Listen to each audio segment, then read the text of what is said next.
रमज़ान इबादत का महीना होने के साथ-साथ खुद को बेहतर बनाने, डिसिप्लिन सीखने और अपनी लाइफ को ऑर्गेनाइज़ करने का बेहतरीन वक़्त है।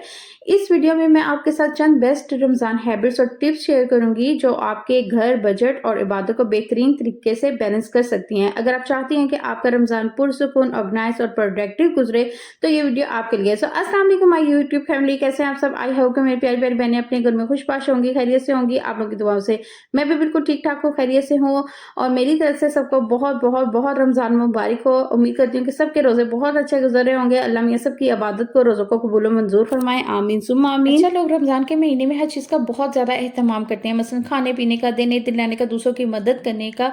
और ये एहतमाम जो है ना, सिर्फ़ खाने-पीने तक महदूद नहीं होना चाहिए, बल्कि अपने लिए भी कुछ सोचना चाहिए, अपने लिए भी कुछ एहतमाम करना चाहिए। रमज़ान शुरू होने से पहले ये तय कर लें कि आप क्या हासिल करना चाहती हैं। मसलन आप कुरान पाक मुकम्मल करना चाहती हैं, नमाज की पाबंदी करना चाहती हैं या खुद में बेहतरी रहना चाहती हैं। वाज़िया नीयत आपको पूरे महीने फ़ोकस में रखती है। अगर आपकी नीयत है ना कि मैंने इस महीने में कुरान पाक ख़त्म करना है, तो आपको करना ही करना है। अच्छा, अक्सर ख़वातीन कहती हैं कि हमें समझ नहीं आती कि हम रमज़ान में कुरान पाक कैसे ख़त्म उसके करें। लिए तो बेस्ट टिप ये है कि हर नमाज के बाद एक पाव पारा पढ़ लिया जाए ना, तो ईज़िली आपका इस माह में कुरान पाक ख़त्म हो सकता है। बस आपकी नीयत होनी चाहिए और फ़ोकस होना चाहिए। और इसके अलावा अगर आप चाहती हैं कि मैं नमाज का पाबंद हो जाऊँ, तो उसके लिए ये महीना बेहतरीन है, क्योंकि आप फजर पे भी उठ रही हैं, सहरी का एहतमाम कर रही हैं और इसके अलावा आप बाकी नमाज़ें भी पढ़ रही हैं, तो ये एक बेहतरीन रूटीन होगी अपने आप को पाबंद करने की और अपने आप को बेहतर बनाने की। तो यहाँ पे ना मैं समोसों के लिए फिलिंग रेडी कर रही हूँ, तो कुछ लोग ये फिलिंग रोल के अंदर करते हैं, तो मुझे ना रोल पट्टी अच्छी मिली नहीं थी, तो समोसा पट्टी मिल गई थी, तो मैंने कहा चलें ये वेजिटेबल वाली फिलिंग जो है ना, वो इस समोसा पट्टी के अंदर ही कर लेती हूँ, क्योंकि मेरे घर में जो है ना, ये चिकन वेजिटेबल वाले फिलिंग वाले ना समोसे या रोल हो गए, ये बड़े शौक से खाए जाते हैं। तो इसलिए आलू वाले इतने शौक से नहीं खाए जाते, तो बच्चे ये ज़्यादा पसंद करते हैं, तो इसलिए मैं भी यही प्रेफ़र करती हूँ कि वो चीज़ बनाई जाए जो बच्चे शौक से खा लें। तो मैंने सिंपली इसमें क्या किया था, मैंने बॉइल्ड चिकन लिया था, कैबेज ली थी, कैप्सिकम थी और साथ में कैरेट थी। इन सब सब्जियों को मैंने क्रश कर लिया था और स्पाइस मैंने इसमें यूज़ किए थे, नमक था, सूखा धनिया था, गरम मसाला था, साथ में काली मिर्च थी, थोड़ी-सी इसके अंदर रेड चिली भी यूज़ कर सकते हैं और इसके अलावा सिरका, सोया सॉस और चिकन पाउडर, ये सब चीज़ें आपने डालकर इसको अच्छी तरह से मिक्स कर लेना और बहुत ज़्यादा सब्जियों को पकाना नहीं है, थोड़ा-सा बस ऐसे रखना है कि थोड़ी-सी ये क्रंची-क्रंची सी रहें, तो फिर बहुत अच्छी लगती हैं। इसके बाद मैंने फिर इसको समोसा पट्टी के अंदर इसकी फिलिंग कर ली थी और रमज़ान में अपनी डेली रूटीन को सिंपल और अपने कामों को आसान बनाएँ। एक रियल रूटीन ऐसी बनाएँ जिसमें इबादत, आराम और घर के सब काम शामिल हो। ओवर प्लानिंग से बचें, क्योंकि रमज़ान में जो एनर्जी है ना, वो बहुत महदूद होती है। आपको पता है, जब रोज़ा रखा जाता है ना, तो उसमें ऐसा होता है कि थोड़ी बहुत आपकी एनर्जी ना डाउन हो जाती है। वैसा नहीं रहता जैसे कि आप पहले आम दिनों में होते हैं। तो कहते हैं ना कि रोज़ा अपना आप थोड़ा बहुत तो दिखाता ही है। तो इसलिए एक सादा खाना बनाएँ और पहले से प्लान करें कि आपने क्या बनाना है। हर दिन जो आप नई डिशेज़ बनाने बैठ जाती हैं ना, देख के कि आज हम भी ये बनाएँगे, तो आपने उसकी बजाय ना आसान और सादे खाने बनाने हैं, ताकि वक़्त भी बचे और आपकी एनर्जी भी ज़ाया ना हो। अच्छा, पहली इफ्तारी कर लेने के बाद मैंने भी ये ऑब्ज़र्व किया कि हम जो इतने रोल, समोसे और फ्राइज़ वग़ैरह इस तरह की फ्राई आइटम कर लेते हैं ना, तो वो हमारी सेहत के लिए बहुत नुकसानदेह हैं।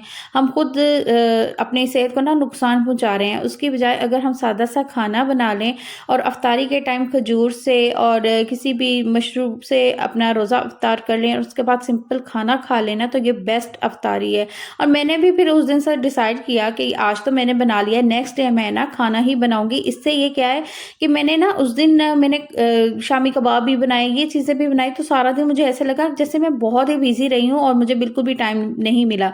तो जब नेक्स्ट डे मैंने सिर्फ़ खाना ही बनाया ना, और मुझे बहुत सादा और आसान सी लगी। मुझे इबादत के लिए भी वक़्त मिल गया, मुझे रेस्ट के लिए भी वक़्त मिल गया। तो मैंने अब सोचा कि आइंदा से मैं अब ऐसा ही करूँगी।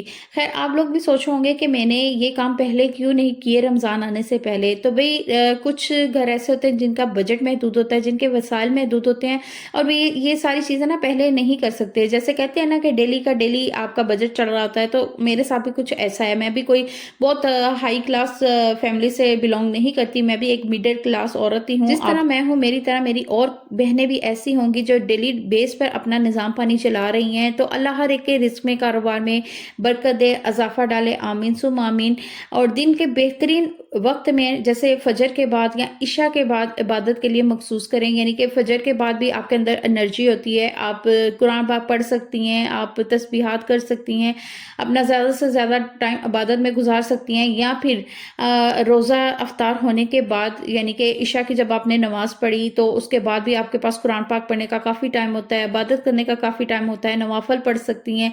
तो इसलिए ये टाइम वो बेहतरीन टाइम है जब आपके अंदर एनर्जी होती है। बाकी जो टाइम है ना दिन के अंदर का, उसमें आप घर के कामों को भी देख रही होती हैं, नमाज़ वगैरह भी पढ़नी होती है, बच्चों को भी देख रही होती हैं, ज़ाहिर-सी बात है बच्चों की स्कूलिंग है, इसके अलावा घर के काम है, सफाई है, हर चीज़ आप मैनेज कर रही होती हैं ना, तो फिर मुश्किल हो जाता है। और ये औकात ऐसे औकात हैं कि जब आप ईज़िली इबादत कर सकती हैं। अच्छा, जैसे आप आम दिनों में अपने कामों की, ज़रूरी कामों की प्लानिंग कर रही होती हैं, तो इस तरह आपने रमज़ान में भी अपने जो बहुत ज़रूरी काम है, जो हैवी काम है, उनकी प्लानिंग कर लेनी है कि मैंने ये काम कब करने हैं। जैसे कि कपड़े धोना जो है ना वो टाइम ज़्यादा लगता है, उसके लिए हमें प्लानिंग करनी पड़ती है कि कौन-सा टाइम मुझे बेहतर रहेगा कि जिस टाइम जो है ना मैं कपड़े वॉश कर सकती हूँ। तो ऐसे कामों के लिए आपने सबसे पहले जो है ना वो टू डू लिस्ट बना लेनी है।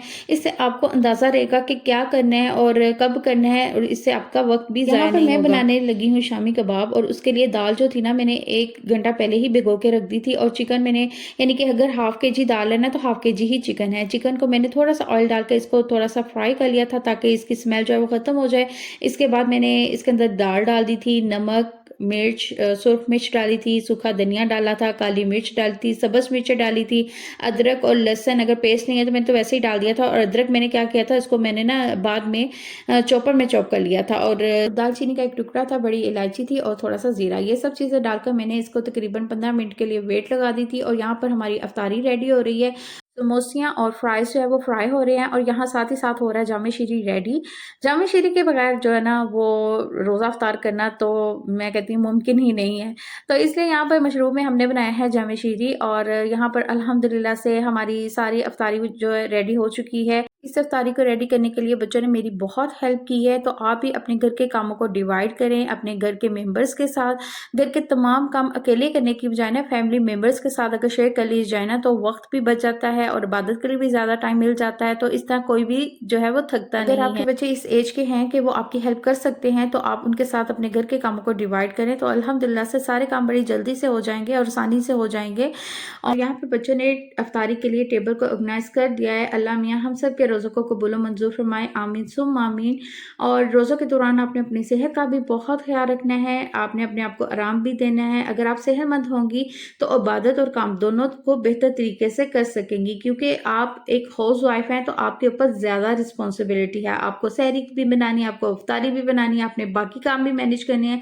तो यहाँ इफ्तारी के बाद जो बर्तन हुए थे ना, तो ये बर्तनों के हालात मैं आपको दिखा रही हूँ। दोनों बेटियों को मैंने लगाया था, मैंने कहा जितने भी बर्तन हुए ना आप दोनों मिल कर ना ये सारे बर्तन समेट दो। बर्तन वॉश करने का काम ना मैंने सिर्फ एक पे नहीं डाला हुआ, तो मैंने ना इसकी ऐसा शेड्यूल बनाया है कि इफ्तारी के टाइम जो है ना वो एक बेटी वॉश करेगी और सहरी के टाइम मैं खुद कर लेती हूँ, और उसके बाद रात के खाने में अगर जो थोड़े बहुत बर्तन होते हैं ना तो वो मेरी दूसरी बेटी वॉश करती है। तो इस तरह मिलकर काम हो जाता है।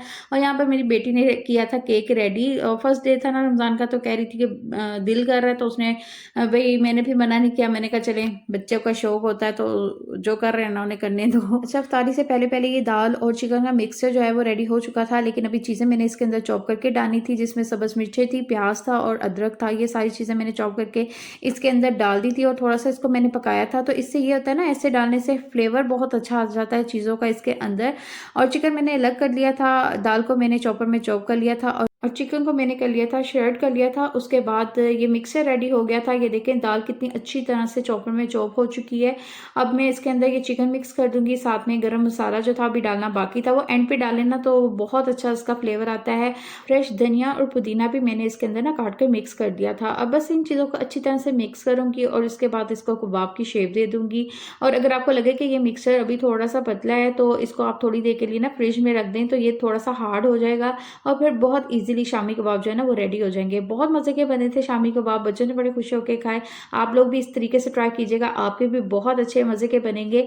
और याद रखें कि घर के काम करना, खाना बनाना और बच्चों की देखभाल करना भी एक इबादत है।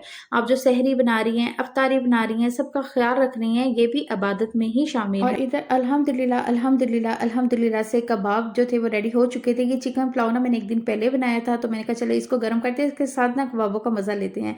तो यहाँ पर उसके बाद मैंने अपने लिए चाय बनवा ली थी, क्योंकि चाय की बहुत ज़्यादा तलब हो रही थी। और यहीं पे अपने व्लॉग का एंड भी करना चाहूँगी। आपने बताना है कि मेरा आज का व्लॉग, आज की प्रोडक्टिव और डिसिप्लिन रमज़ान टिप्स आपको कैसी लगी, आज की रेसिपी आपको कैसी लगी। और मेरे चैनल को आपने सब्सक्राइब करना है, वीडियो को लाइक और ज़्यादा से ज़्यादा शेयर करना है। कल मिलेंगे एक अच्छे से नए व्लॉग के साथ। अपना ढेर सारा ख्याल रखें, मुझे अपनी ढेर सारी दुआ में याद रखें। कल तक के लिए अल्लाह हाफ़िज़।